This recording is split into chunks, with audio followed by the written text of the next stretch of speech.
Welcome to NTD News Today. I'm Kevin Hogan. Let's take a look at our top stories. Congressional leaders unveil a new spending bill. A lot of it is military funding, as well as record high support for Ukraine. A federal court strikes down President Biden's vaccine mandate for federal contractors. The mandate has been in place since September 2021. Kari Lake's election lawsuit lives to see another day. A judge in Arizona rules that some of her election claims can proceed to trial. A 6.4 magnitude earthquake rocks a county in Northern California, causing widespread power outages and over 24 aftershocks. Amazon has agreed to stop using seller data to profit its own brands, at least in the EU. The online retailer reached a deal in 3 antitrust cases.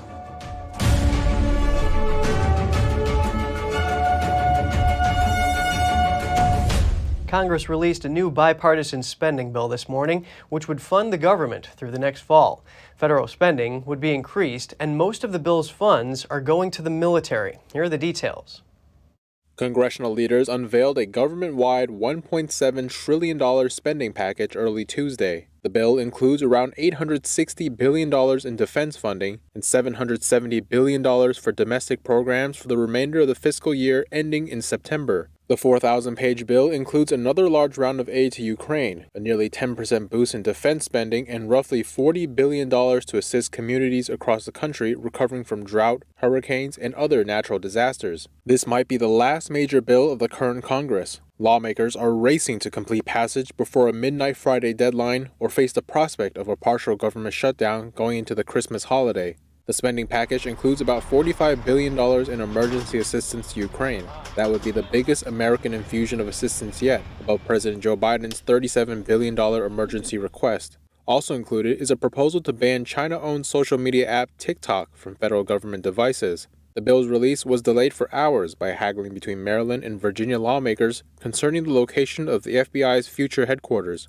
Lawmakers are now nearing completion of the 2023 spending package, nearly 3 months late. It was supposed to be finished by October 1st when the government's fiscal year began. The last time Congress enacted all its spending bills on time was in 1996, when the Senate finished its work on the very last day of the budget year. Then President Bill Clinton signed it that same day. The Senate is expected to vote on Tuesday's bill first, where support from at least 10 Republican senators will be needed before moving to the House.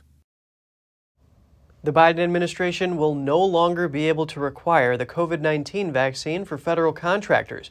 A federal court struck down the vaccine mandate yesterday. A 3-panel judge of the Fifth Circuit Court of Appeals on Monday ruled on the Biden administration's vaccine mandate for federal contractors. The judges voted 2-1 to affirm a lower court judgment that barred the vaccine mandate in 3 states. This is after attorneys general of Louisiana, Indiana, and Mississippi sued to challenge the rule. Judge Kurt Engelhardt said in his majority opinion that a broad interpretation of the law could have given President Biden, quote, nearly unlimited authority to introduce requirements into federal contracts. Biden imposed the rule through an executive order in September 2021. The federal government has contracts with hundreds of third-party contractors, and judges said the mandate might affect up to 20% of American employees. Indiana Attorney General Todd Rokita, who is one of the plaintiffs, touted the ruling as a legal victory. He said, quote, Hoosiers and all Americans should have the liberty to make their own decisions on whether to get vaccinated. That includes individuals who happen to work as federal contractors. No one should have to fear losing their jobs just because they opt against getting a shot. The Department of Justice defended the vaccine mandate in a court filing. They argued, quote, requiring entities that enter into federal contracts to have a vaccinated workforce enhances the efficiency of federal contractor operations. An Arizona judge ruled yesterday that 2 of Republican Kari Lake's election case claims can go to trial. The 2-day hearing is scheduled for Wednesday and Thursday. NTD's Daniel Monahan has the story. Are you ready to take this state back? Maricopa County Judge Peter Thompson dismissed 8 of the 10 claims Lake raised in her lawsuit. The lawsuit asks the judge to either declare her the winner or hold a revote in the county. The 2 counts that Judge Thompson approved for trial are the malfunctioning of printers on Election Day and the chain of custody of ballots. I want to make a pledge to you. I will do everything in my power at this moment to save America. Lake asserts that the printers that malfunctioned were not certified and had vulnerabilities that made them susceptible to hacking. She also claimed the printers malfunctioned because of intentional action. Here's Lake on Real America's Voice. We have a movement that is unstoppable, and the only way they can stop it is if they steal our elections. The bar is high for Lake. She must demonstrate that misconduct occurred with the printers in a way that violates Arizona law. She must also prove that the misconduct caused her to lose votes and that those lost votes affected the outcome of the election. In addition, she will try to demonstrate that ballots were improperly added at a county contractor that handles returned mail ballots. County officials say everyone had a chance to vote and all ballots were counted. Judge Thompson will make a final decision, which will likely be appealed to the Arizona Supreme Court. Lake responded to the news on Twitter, writing, "Buckle up, America. This is far from over." Daniel Monahan, NTD News. Former President Donald Trump's tax information may soon be made public. On Tuesday, the House Ways and Means Committee is expected to vote in favor of holding a closed-door meeting to discuss the matter. After that, members will decide what to do next, which could include releasing Trump's tax matters. Democrats are in charge of the committee, so no support from Republicans is needed. Title 42 is staying in place for now. The U.S. Supreme Court agreed yesterday to pause its expiration temporarily. This after 19 states filed an emergency application for a stay. NTD's Jeremy Sandberg has more on the development. Chief Justice John Roberts on Monday agreed to keep the border restrictions in place while a legal challenge moves forward. Arizona, Louisiana, Texas, and 16 other states filed an emergency application earlier in the day. They urged the Supreme Court to reverse a lower court's decision to strike down Title 42. Republican attorneys general say lifting the measure would burden their states with additional costs if more illegal immigrants enter. A federal judge ruled the policy unlawful last month. It was set to end on Wednesday. An appeals court denied the 19 states' request to keep the policy last week. The administrative stay puts the order on hold while justices consider the multi-state request. The COVID-era restrictions at the U.S.-Mexico border, known as Title 42, allows immigration officials to quickly expel illegal immigrants during a public health emergency and stops them from seeking asylum. Arizona Attorney General Mark Brnovich says getting rid of the policy will exacerbate the catastrophe at the southern border and put the lives of both migrants and Americans at risk. He estimates unlawful crossings to surge from 7,000 per day to as many as 18,000 when Title 42 ends. White House Press Secretary Karine Jean-Pierre said Monday that the White House is seeking over $3 billion from Congress to address the end of the Trump-era policy. I want to be very clear here. The fact is that the removal of Title 42 does not mean the border is open. She says the funding will go toward additional personnel, technology, holding facilities, and transportation at the U.S.-Mexico border. Those who do not have a legal basis to remain will be quickly removed. And so we will continue to fully enforce our immigration laws in a fair, orderly, and humane manner. But again, we need Congress to deliver on the funding that we're requesting from them. According to Customs and Border Protection data provided to the Epoch Times, from December 1st through December 19th, El Paso and Del Rio in Texas counted over 70,000 illegal immigrant apprehensions and close to 29,000 who evaded arrest. Jeremy Sandberg, NTD News. Chief Justice Roberts wants a response from the Biden administration by this evening. Homes and businesses are without power in Northern California after a 6.4 magnitude earthquake hit off the coast around 2:30 a.m. local time. It rocked Humboldt County and caused more than 24 aftershocks by 4 a.m. A critical road to the county's largest city was damaged. Social media video showed damage inside one property with domestic items broken and strewn across the ground. At least 2 people were injured. Over 70,000 people lost power across the county. The earthquake was about 10 miles deep and struck about 7.4 miles from the city, which is about a 4-hour drive north of San Francisco. It's been exactly 1 year since a 6.2 magnitude quake hit elsewhere in the same county. Turning to a wildfire in Colorado, hundreds of people have evacuated from their homes in Boulder County. Officials say the blaze is now 25% contained. It's being called the Sunshine Wildland Fire because it began at a structure near Sunshine Canyon. At this point, it's unclear how it started. Eyewitnesses filmed the white smoke rising from the area. Some videos showed lines of cars evacuating or emergency vehicles gathering near the fire. The Boulder Office of Emergency Management says the fire is now around 16 acres in size. At its peak, the blaze covered about 18 acres. And coming up, how will steep trucking prices affect your holiday feasts? We hear from a member of the industry on what to expect and what could be done to curb food costs just after this break.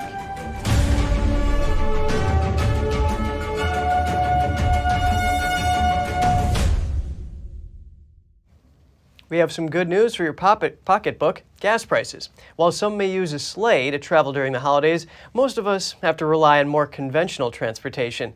And while prices for just about everything are up this season, drivers are finding a bit of relief when they go to fill up. Here's a preview of what to expect on the road. The song says there's no place like home for the holidays, but that might not be true for everyone. We are forecasting 113 million people are going to be traveling for this upcoming holiday period. About 101 million will go by car. AAA is forecasting the third busiest year for holiday travel since the agency began tracking in 2000, topped only by 2018 and 2019. But spokesperson Andrew Gras says people are beginning to return to pre-pandemic level travel, which means crowds at the airports and traffic on the roads. Routes in major metro areas are expected to be especially congested both Fridays, leading into the Christmas and New Year's holiday weekends. If you're driving, you have more flexibility because you can decide what time you're going to go. And while soaring inflation means you may be paying more for holiday gifts, drivers are catching a break at the pump. We expect that gasoline prices could be hovering right around the $3 a gallon level, way below even what we saw last year. Gross notes the global price of oil, along with the less expensive winter blend of gas, is behind the steady decline in prices. But to get the most mileage out of that tank of gas and stay safe on the roads, AAA recommends having your vehicle serviced before your trip and plan for anything Mother Nature may have in store. Make sure your fluids are topped, your tires are properly inflated. And also, if there's a big storm coming in and you're driving, you can, choose a different route. Next, we get an update from the trucking industry on how diesel supply and inflation could affect your pocketbook over the holidays. Joining us now is Mike Kucharski, co-owner and vice president of JKC Trucking. Pleasure speaking with you today, Mike. Thank you for having me on your show. Everscore ICI says trucking prices are up 35% year to date. What impact is this going to have on the price of food ahead of Christmas? So yeah, food inflation is killing the American people right now. High prices at the grocery store still remain a pain point. Nearly every food item is now more expensive. Eggs are up 50%. Milk is up. Butter is up. Milk is up due to supply chain disruptions, the rise in cost of cow feed. Food pricing in October hit a U.S. high, a 10 high of 30%.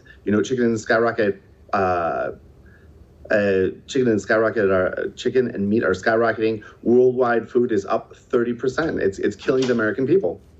And you talked about the price of eggs. According to the Bureau of Labor Statistics, they say the price is up 49% for eggs since last year. Is there anything in the works that you're aware of, new strategies or bills that are going to give American families a break as they put food on the table this Christmas? What we need to do is come up with a call to action. And right now, I don't know of one. Policymakers need to, number one, freeze all diesel exports immediately until further notice. Tackle the supply chain disruptions, because that's what's really killing us right now due to the COVID shutdowns and the repercussions that we're dealing with. We need to get these fuel costs under control. I would say America needs to become energy independent again, especially until we can find another replacement for diesel. That is interesting how you mentioned freezing the diesel exports. Now, what about, for example, trucks right now? Are they more or less expensive, and what is your inventory looking like? I mean, due to the pandemic, we had to shrink inventory because, we didn't have the drivers available. But now, for 2 years, I have not been able to buy new trucks, and I buy them in bulk. Right now, they're saying sometime in 2023, if I order trucks, I will get them, but they're not really giving me a specific price. They give me a price, but instead it could fluctuate. My favorite one is, I've been trying to buy new trailers for 2 years, and I finally gotten a price, and they said that they're going to go up 32%. I mean, I can't afford 32%. I can't pass those costs down to my customers. They're just too expensive. So what have you done in response? Right now, what we've done is we've been buying used trucks. And what I've done for the trailers is I've bought brand new refrigeration units, and I'm recycling trailers until I could get new trailers. So we could keep the wheels rolling and feeding the American people. Being really resourceful. What advice do you have for Americans right now? I mean, the only advice I say, look, the better days are coming. I mean, it's a hard time right now. I pray that it's going to be better in 2023. Yeah. Well, Mike Kucharski, co-owner and vice president of JKC Trucking, always great to hear from you. Thank you. The FBI has issued a national public safety alert about extortion scams aimed at children and teenagers. The Bureau warns that more Americans could be targeted over the holiday season. The FBI said it saw a tenfold increase in reports of sexual extortion schemes aimed at minors. That's for the first 6 months of 2022 as compared with the same time period in 2021. Many of the scammers originate from the West African nations of Ivory Coast and Nigeria, although it's not clear if it's a coordinated effort by one group. The FBI said predators convinced the minor to produce a compromising video or photo and threatened to release it unless they send money or gift cards. The agency said, quote, "The shame, fear, and confusion that victims feel when they are caught in this cycle often prevents them from asking for help or reporting the abuse." An Alabama coal fuel plant called Bluestone Coke is fined nearly $1 million in civil penalties. This is a company owned by the family of West Virginia Governor Jim Justice. The settlement is between Bluestone Coke, the Jefferson County Department of Health, and a Birmingham environmental group known as GASP. The plant has been shuttered since October 2021 after the health department denied to renew its operating license. The department filed a complaint against the company in August 2021 under state and local air pollution regulations. Around half of the fine will go toward the health department's Sustainable Residential Industrial Buffers Fund. A former director of finance at New York University was charged with fraud. Cindy Tapp is accused of diverting $3.4 million from the school. The money was intended to fund minority and women-owned businesses. Tapp was the director of finance and administration for NYU's Metropolitan Center for Research on Equity and Transformation of Schools. The alleged fraud began in 2012, soon after she came to the position, and continued until school officials confronted her in September 2018. Tapp allegedly diverted the money via 2 shell companies she had created, and she's accused of using the funds to renovate her home and other personal expenses. Tapp is charged with money laundering, grand larceny, falsifying business records, and other fraud charges. Zebra and giraffe bones that a traveler brought back to the U.S. from Kenya as souvenirs were seized by authorities at a Washington, D.C. airport. Customs and Border Protection says it was a follow-up search of a woman's baggage that discovered the bones. The D.C. area resident admitted she found the zebra and giraffe bones during her trip to Kenya and brought them home as keepsakes. Customs officials say possession of the bones violate parts of U.S. law, including international trade in endangered species and the Lacey Act. The woman has not been charged. An official says souvenirs like those can potentially expose people, pets, and agriculture industries to serious diseases. Customs authorities say during a typical day, its agents seize a few thousand prohibited plant, meat, animal byproducts, and soil items. One Massachusetts man is a 6-time jackpot winner. It all happened at the same time, though. Raymond Roberts bought 6 tickets using the same numbers. They're combinations of anniversary dates and birthdays, the same numbers he's been using for more than 20 years. Well, they finally paid off. The jackpot he won is called $25,000 a year for life. Multiply that by 6, that's $150,000 a year. Roberts took the cash option on 5 of his prizes, which amounts to a total of just shy of $2 million. He's taking the final winning ticket in annual payments.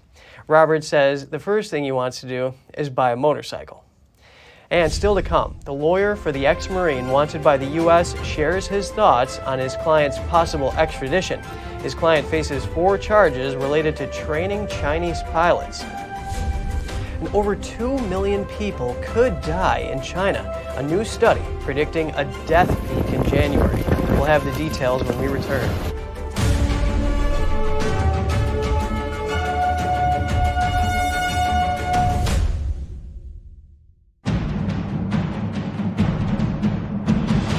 A performance that truly matters for each and every one of us.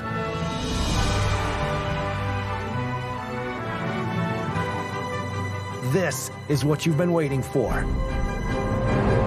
See it at least once in your lifetime.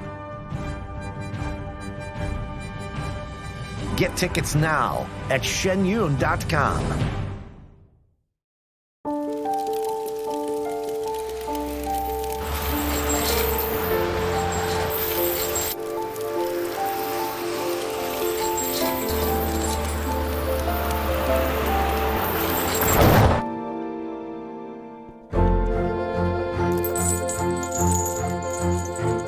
Did you know dragging chains can spark a wildfire? Only you can prevent wildfires.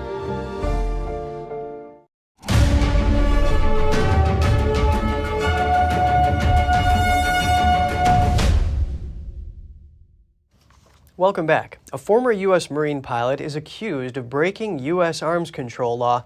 The U.S. is requesting his extradition from Australia. His lawyer comments. We've provided many such reasons to the Attorney General, including the fact that the extradition is doomed to fail as dual criminality will not be met, including the fact that this is a political prosecution and Mr. Duggan will have the ability to raise a political objection by the nature of the offences themselves, being offences which are intended to preserve America's political and or geopolitical interests of the type that Australia does not have. The lawyer said his client would be released if he doesn't receive notification by December 25th about Australia's extradition decision. Daniel Duggan is accused of training Chinese military pilots to land on aircraft carriers. A 2017 indictment, unsealed by a Washington district court this month, shows that Duggan faces 4 charges in the United States. He has denied breaking any law. The indictment also lists an unidentified British national as a co-conspirator. Australian police have searched the property of former British military pilot Keith Hartley, but have so far not charged him. Hartley is seeking a judicial review of the police search warrant in Australian federal court. Speaking of the air capabilities, the U.S. and South Korea are conducting joint air drills. It's their latest display of force against North Korea. The U.S. Air Force sent over B-52 strategic bombers and F-22 fighter jets today. That includes the F-22 Raptor 5th-generation stealth fighters, which are currently based in Japan's Okinawa. It's been over 4 years since those fighters saw action in a drill with South Korea. Just hours before the drills, North Korea condemned Japan's new security strategy, calling it dangerous and vowing counteractions. The nation also warned of another imminent test of an intercontinental ballistic missile. North Korea fired 2 medium-range ballistic missiles off its east coast on Sunday. The country said it was to develop a reconnaissance satellite that it hopes to complete by April. Funeral homes in Beijing are running 24/7, an upsurge reportedly linked to COVID-19. Several health data institutes have run models to predict the casualties, and they're seeing shocking results. Let's zoom in. A catastrophic scenario could play out in China over the next 3 months. Over 2 million deaths from COVID-19. The forecast model comes from health data analytics company Airfinity. It also sees the possibility of up to nearly 280 million infection cases across the country. The result is similar to other expert predictions. The populations at greatest risk in the world are those that have avoided a lot of transmission and have gaps in vaccination. And that's exactly the case for China. That's because China hasn't vaccinated enough of its elderly people, instead focusing on a strict anti-virus policy called Zero COVID-19. With the country seeing a major virus surge, Airfinity says death would peak in January. while cases may peak in December. That would put China's death toll higher than the United States, with around 1 million deaths since the pandemic began. In Beijing, demand for funeral and cremation services has skyrocketed. A worker at a local funeral home told the Financial Times that his facility cremated 150 bodies on Wednesday, up from just a few dozen on a typical day last winter. Beijing authorities reportedly tasked that local funeral home with cremating those who died after testing positive for COVID-19. Other funeral homes in Beijing were reportedly operating 24 hours a day. There's also a week-long waiting list for an opening. Elsewhere in northern China, a video surfaced online over the weekend showing dead bodies lined up in the local hospital. As concerns over the situation rise across the nation, a worker at one of Shanghai's Christmas markets explained the event saw few visitors over the weekend, noting that people are, quote, too scared to come out. As COVID cases surge in China, authorities are dealing with mistrust and skepticism about vaccines, and the U.S. Embassy is pausing applications for Chinese citizens requesting a U.S. visa. NTD's Tiffany Meyer has the story. China is trying to get more of its elderly population vaccinated against COVID-19, but it's facing a major hurdle. Many elderly people still fear the jab could do them harm. Over the weekend, health workers went door to door to administer vaccine doses to the elderly.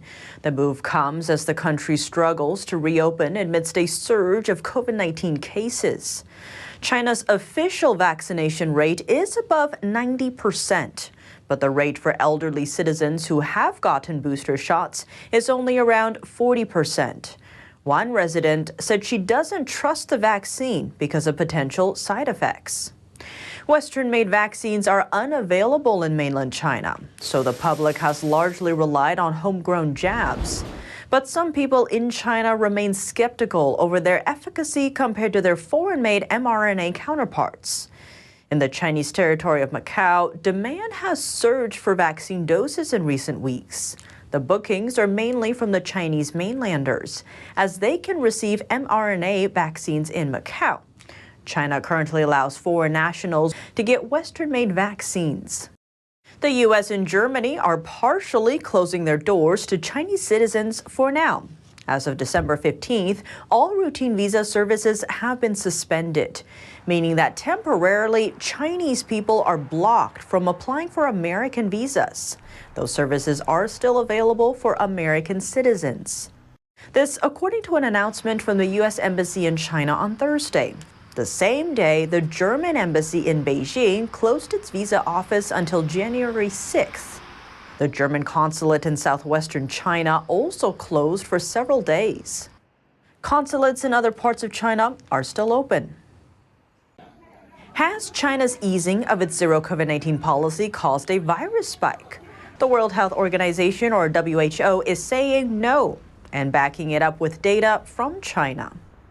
The organization said last week that COVID-19 infections were exploding in China intensively, well before Beijing rolled back its strict lockdown policy.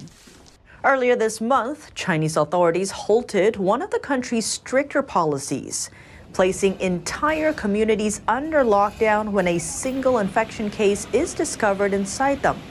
They also reopened some public spaces.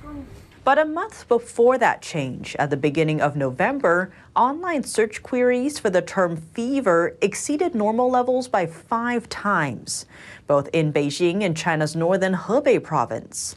The same situation appeared in some other provinces later last month. One citizen in northern Luoyang City told us about his experiences. Many families got sick with a fever, all family members included, many friends of mine too. It started after November 20th. I have been infected for 3 days and feel terrible. China affairs analyst Wang He believes the Chinese Communist regime knew about the situation, but tried to keep it quiet. If you have any news tips or feedback for the show, don't hesitate to email us at news.today@ntd.com. And just ahead, nurses in Britain are fed up. They want more pay to keep up with inflation and have gone on strike for the second time in a week. And a 97-year-old woman was sentenced for her role in a Nazi concentration camp. The judge found her guilty of murdering over 10,000 people during World War II. More shortly here on NTD News Today.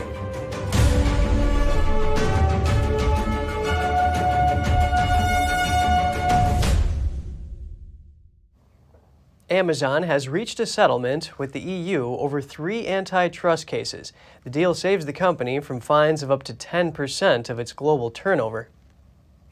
Today, the Commission has accepted commitments offered by Amazon. These commitments, they address our preliminary concerns about Amazon's practices on its e-commerce marketplace. Amazon's compliance with all these aspects of the package will be ensured by both a compliance mechanism and a monitoring trustee. The complaint mechanism will be open to sellers and carriers to report suspected non-compliance. In the first case, the online retailer is accused of using its size, power, and data to market its own products. This puts rival merchants on the platform at a disadvantage. Amazon has now agreed to stop using seller data for its own brands.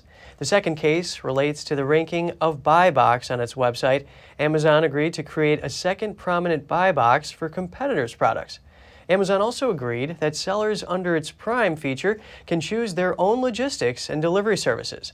The European Commission said it would take charge of monitoring the company's compliance with the promises. Now an update on the European energy crisis. The European Union has decided it will set a cap on its gas prices. That's its latest attempt to control high prices after Russia cut off most gas deliveries to Europe. So, while it is important that we have today agreed to limit excessive gas prices, it is equally important that we can now move forward with making joint purchases of gas a reality. We can move forward and accelerate permitting. The EU's Energy Commissioner, Kadri Simpson, says the cap is just the first step to contain gas prices. It took weeks of talks to decide on the emergency measures, but opinions on the decision are divided. The cap will be triggered under 2 conditions. 1, if prices exceed about $190 per megawatt hour for 3 days, and 2, if gas prices are around $37 higher than a global reference price for the same 3 days. High gas prices have driven record high inflation in Europe this year. A UK nursing union issued an ultimatum to the British Prime Minister today. The nurses walked out over pay and staffing shortages for the second time in a week, piling pressure on ministers to act. Here's the union chief, Pat Cullen, speaking at the strike. And the Prime Minister needs to stop hiding behind the media. He needs to get into a room with me and discuss it. That's the respectful thing to do on behalf of the profession. I expect him to do that. I will be available night or day to do it, and he needs to do it before the end of this week. Otherwise, I fear we're going to end up going into a new year with escalation of industrial action that none of our nursing staff either deserve or want to do. We want to be in caring for our patients, we want to be looking after our patients, but we need to have pay addressed. The Royal College of Nursing Union is over a century old, but it's never seen action like this, involving up to 100,000 nurses. The union says it has no choice as the soaring cost of living leaves workers struggling to make ends meet. It says its members' real earnings have fallen by 6% in the last decade. It has called for a pay raise of 5% above inflation, which stood at 14% in November. The government has offered nurses around 4% on average and has also declined to discuss pay further. Prime Minister Rishi Sunak says the nurses' demands are unaffordable. Germany has sentenced a 97-year-old Nazi war criminal. The court convicted her of contributing to the murder of more than 10,000 people during World War II. The trial took place in a small town in northern Germany. The judge gave a 2-year suspended sentence to Irmgard Fürchner, who worked as a typist in a Nazi concentration camp from 1943 to 1945. She was convicted under juvenile law as she was only 18 when she committed the crime. The trial was postponed in September 2021 when she briefly fled the country. Fürchner was captured a few hours after failing to appear in court. Prosecutors say her verdict is a crucial one.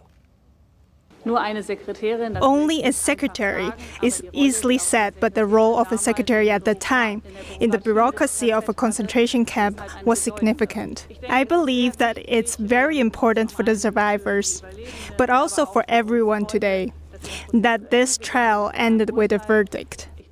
I believe the sentence is adequate, but what's important is that there was a sentence in the first place which ruled that she is guilty. After hearing the evidence, the court has decided the accused, through her work as a shorthand typist at the Stufhof concentration camp, knowingly and willingly supported the cruel death of more than 10,500 prisoners through gasification, through the inhumane conditions at the camp, through the transfer to the Auschwitz-Birkenau concentration camp, and through death marches. This is likely to be the country's last trial for World War II crimes. Prosecutors said they analyzed all existing papers from the concentration camp and found Fürchner's signature and initials.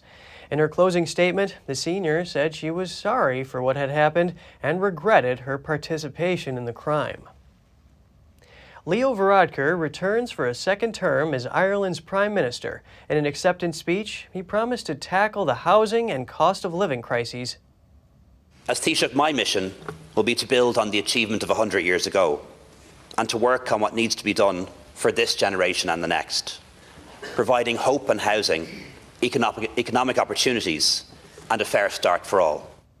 Lawmakers voted to approve Varadkar's nomination to replace Micheál Martin during a special session of the lower house of Ireland's Parliament. His appointment was confirmed when he received the seal of office from President Michael D. Higgins, Ireland's head of state. Varadkar's return is part of a job-sharing deal made by the country's centrist coalition government. Martin has served as Ireland's leader since an election in 2020 that produced a historic coalition agreement between his Fianna Fáil party and Varadkar's Fine Gael. The parties' once sworn rivals agreed Martin would hold the top job with Varadkar as his deputy for the first half of a 5-year term before the men switched posts. Their coalition deal shut out left-wing nationalist party Sinn Féin, which won the largest share of votes in the 2020 election, but was unable to assemble enough support to govern. Now turning our attention to Tunisia in North Africa, a judge there decided to imprison a former prime minister in the Islamist opposition party. The former prime minister, Ali Larayed, is suspected of sending jihadists to Syria. Tunisia's anti-terrorism judge imposed the prison sentence according to several lawyers. Larayed was prime minister from 2013 to 2014. Larayed's party denied accusations of terrorism, calling it a political attack on a foe of President Kais Saied. Tunisia held parliamentary elections this past Saturday, and only 11% of voters cast their ballots. Official sources estimate that around 6,000 Tunisians traveled to Syria and Iraq last decade to join jihadist groups, including ISIS. Wikileaks representatives are trying to garner support in Latin America to keep the founder, Julian Assange, from being extradited to the U.S. from Britain. According to a statement released Monday, the editor-in-chief and an ambassador from Wikileaks met Bolivia's president. In the last few weeks, the reps have also met with the presidents of Colombia, Argentina, and Brazil. Assange is facing criminal charges in the U.S. after Wikileaks published thousands of classified and diplomatic files in 2010. A London court has sent orders to have Assange transferred after a years-long legal battle, but he has appealed. If convicted, Assange faces up to 175 years in prison. And still to come, alternatives to foie gras are offered in France as a severe bird flu outbreak cuts supply. The delicacy is traditionally made from fattened duck and goose livers. And St. Paul's Cathedral in the heart of Melbourne pays homage to the location's indigenous history. New glass panels show the traditional lands on which the cathedral stands. Stay tuned for more on that when we return.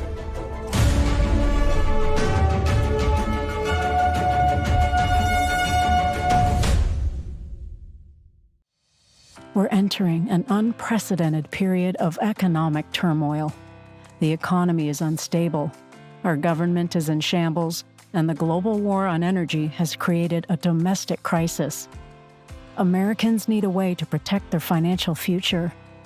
One way to ensure your wealth in retirement is by purchasing physical gold and silver. We can help. You can roll any part of your retirement account into a gold or silver IRA. Better yet, you can open a gold or silver IRA in 5 minutes or less using our online application. Preserving your family's financial legacy is a choice that's always available to you. And when you're ready, we're here to help. Call us and speak to one of our IRA professionals. Let's build your financial legacy together. GSI Exchange, wealth for generations to come.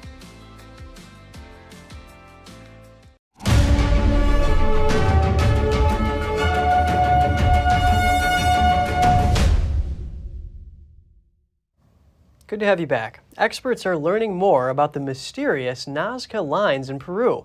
This is thanks to new figures recently discovered as part of the ancient geoglyphs. Earlier this month, a group of Peruvian and Japanese experts published the discovery of 168 new geoglyphs in Nazca. The researchers took photos from the air between 2019 and 2020.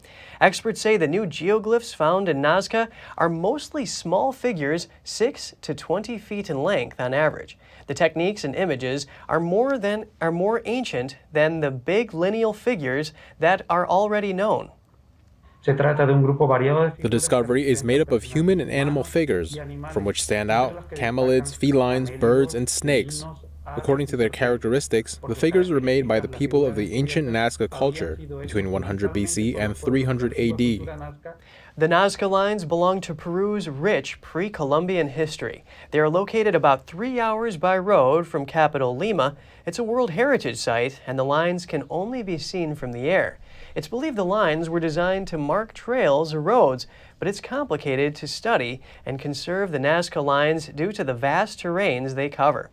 The mystery about the line's origin and purpose remains, but this month's finding will help researchers clarify their distribution patterns and preserve them. Alternatives to foie gras are taking off in France, just as a severe bird flu outbreak has ravaged duck flocks and cut supply. NTD's Andrew Thomas has the details on a replacement for the French delicacy. French chef Fabien Bourgel created what he calls a faux gras 2 years ago as a substitute for foie gras. The delicacy is traditionally made from fattened duck and goose livers. We have to be able to diversify our tastes, and above all, we're at a period where animal products are more and more frowned upon. And I'm referring especially about the way we make foie gras, which is not the best. Foie gras is considered a classic part of France's culinary heritage, but animal activists condemn force-feeding ducks or geese to enlarge their livers. Bourgel's veggie foie gras contains cashew nuts, sunflower oil, and coconut oil. Foie gras remains foie gras. Now, what's the point of trying to reproduce exactly the same thing? I don't think that's what we're really trying to do. Let's go back to the basics of some spices and to trick the eye, if I may say so, because that's exactly what we're doing here. It's having fun with the illusion of eating something that isn't what it seems. France is the largest foie gras producer in the world by far. Output is expected to go down due to bird flu in most of Europe. Producers group CIFOG said earlier this year that prices are expected to rise about 20% due to the drop in supply. Foie gras was officially classified as part of the cultural and gastronomic heritage of France, but some countries and a couple of U.S. states have considered banning it over the animal welfare concerns. Addicts of real animal foie gras will not necessarily find what they're looking for. But when you do eat it, when you're vegan, when you're already used to eating faux gras, as we call it, for me, this is the best. A poll released by French foie gras producers showed 77% of domestic consumers were not ready to make the switch to faux gras. Andrew Thomas, NTD News. For more than a century, St. Paul's Cathedral has stood in the heart of Melbourne. Now the church's impressive entrance will also feature a permanent acknowledgement of the location's Indigenous history. NTD's Andrew Thomas has more on the project. Glenn Lowry never meant to be an artist, but when a school colleague asked him to do some drawings in 2012, it changed his life. She said, you should do art. And I said, what's that? The Wiradjuri man has since become the first indigenous canon in the 142-year history of St. Paul's Anglican Cathedral. People can finally acknowledge in a permanent way that they are on Wurundjeri Bunurong country. The self-taught artist has also left his mark on the Melbourne site. He designed glass panels showing the traditional lands on which the cathedral stands. And these windows here at the right time, and I think we can really make some powerful impact moving forward. The project has been more than a year in the making, and the journey to get the screens from concept to installation hasn't always been smooth. Several pandemic-related delays stopped production. Heritage Victoria was also required to give its approval. Eventually, Glenn was able to fire up the kiln to make his designs a reality, but a last-minute misstep by a wayward tourist almost ended in disaster. The glazier said, "That should have broken. Somebody is clearly looking out for you." The installation acknowledges the ground at the site had cultural significance long before the cathedral was built. Officials are also hopeful they'll spark deeper discussions around the role of Indigenous peoples in the church, as well as the wider community. Andrew Thomas, NTD News. Turning to Romania, performers donned bear costumes from head to toe and paraded through the streets of Bucharest at an end-of-year folk festival. Dressed in various animal costumes, the crews of performers danced through the streets to the rhythm of drums and the sound of traditional Romanian whistles. With their chants and dances, the performers are saying goodbye to the old year and are welcoming the new. The tradition is said to date back to the Middle Ages. It may have begun with real bears kept in chains, but now performers dressed up in the bear-masked costumes. The colorful procession of people goes from house to house in villages across the country.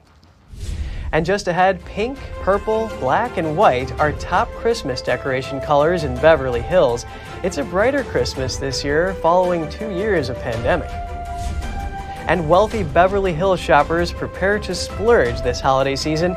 Business is still strong this year despite astronomical price tags and concerns about the economy. We'll be back with more soon here on NTD News.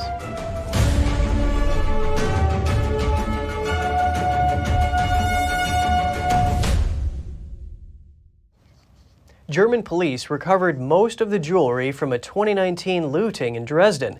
The total value of the stolen treasure is about $120 million. The historic heist took place 3 years ago at the Green Vault Museum. A total of more than 4,300 diamonds were stolen from one of Europe's greatest art collections. Prosecutors believe the thieves sawed off part of the window grille prior to the theft and reinstalled it so they could get into the building more quickly. The recovered items include the star of the Polish Order of the White Eagle and a diamond tiara. The diamonds are being examined for their authenticity. Last night, 31 individual pieces were secured in Berlin, including some that appeared to be fairly complete. This includes the breast star of the Polish Order of the White Eagle and a hat ornament, the so-called Heron's Pride. The seizure was secured by special forces of the Dresden Police Department. The pieces have been returned to Dresden in the meantime. The recovery of the diamonds came after negotiations between prosecutors and defense lawyers. The alleged burglars are still standing trial. Pieces still missing include a precious stone known as the Dresden White Diamond. Dresden's director of the National Art Collection described the recovery as a Christmas miracle. Pink, purple, black, and white are trending as top Christmas decoration colors in Beverly Hills. Despite global price hikes, people are shopping again after 2 years of pandemic restrictions. NTD's Andrew Thomas has more on this season's decor. It's a brighter Christmas this year. This year, we saw a definite increase in foot traffic over 2021. People are here for sure, and they're shopping and they're celebrating. I think consumer sentiment is such that, after COVID, people are looking to enjoy their life and to celebrate with their loved ones. At home goods store Aldic Home, it takes 5 months to prepare for the Christmas season. Traditional and vintage pieces are a focus this year. Third-generation owner Brian Gold says families have shopped here for generations. Gold says people are spending despite inflation. They're not complaining about the prices for the top-level holiday decor. Things like Christmas trees, have gone up certainly than years before. But we carry the highest quality trees, and so people understand that those are going to carry a premium price tag. So we haven't seen much pullback on that. Decorations are also coming in pink and purple, gold and white, black and red, and also a trendy black and white. Styles range from vintage pieces to more natural, rustic-inspired looks. Snow trees have been very popular this year. It's a great way to accent a color by adding any sort of color to it. It really pops.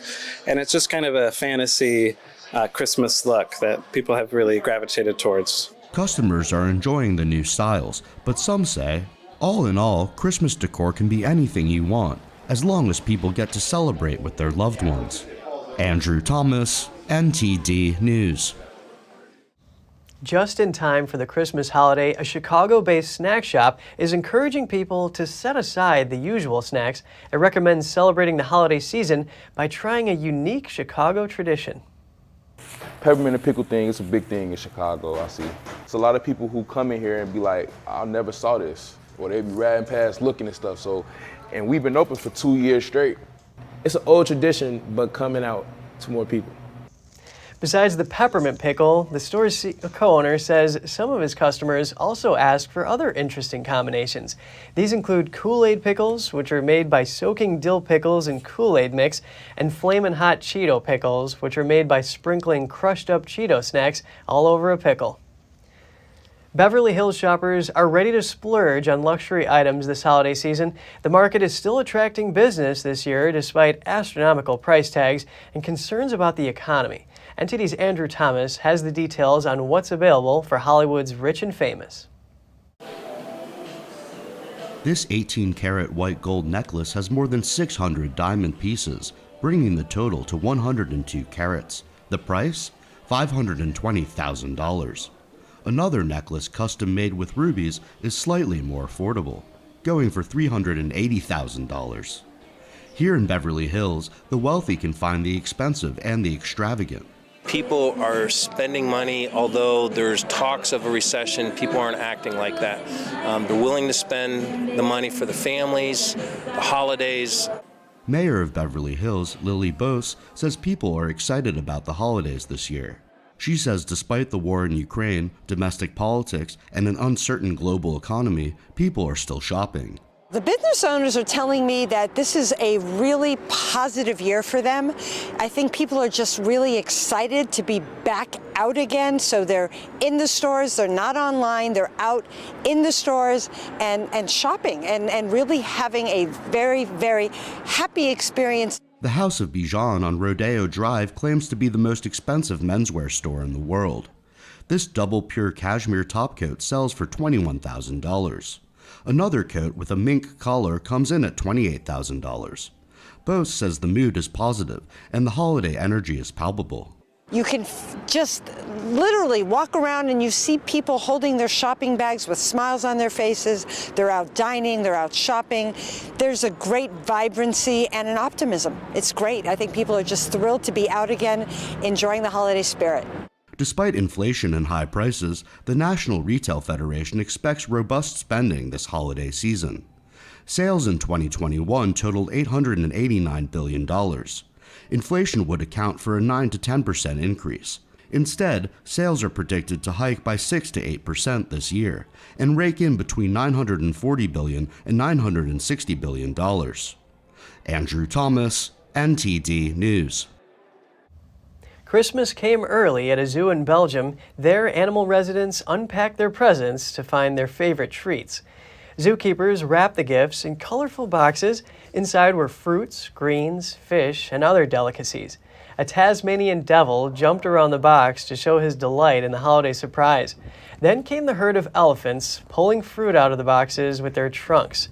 But aquatic inhabitants weren't left out either, and the sea lion's gift was tasty fish feed. Paradise is a private zoo and botanical garden located in the west of Belgium, home to 7,000 animals. Zoo officials say Christmas gifts are fun for the animals as they share in the festive spirit. Along with doling out gifts, the zoo marks the holiday season with giant animal-shaped decorations. Visitors can marvel at the light displays before and after Christmas. That's all for today's program. We're really glad to have you with us. Please send us an email if you'd like to tell us something. We're going to put it on screen. For podcasters, that's news.today@ntd.com. I'm Kevin Hogan, NTD News, New York City.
Thanks for watching us on YouTube. Did you know YouTube only keeps selective videos on its platform? So if you want to make sure you get the full picture, just subscribe to our newsletter.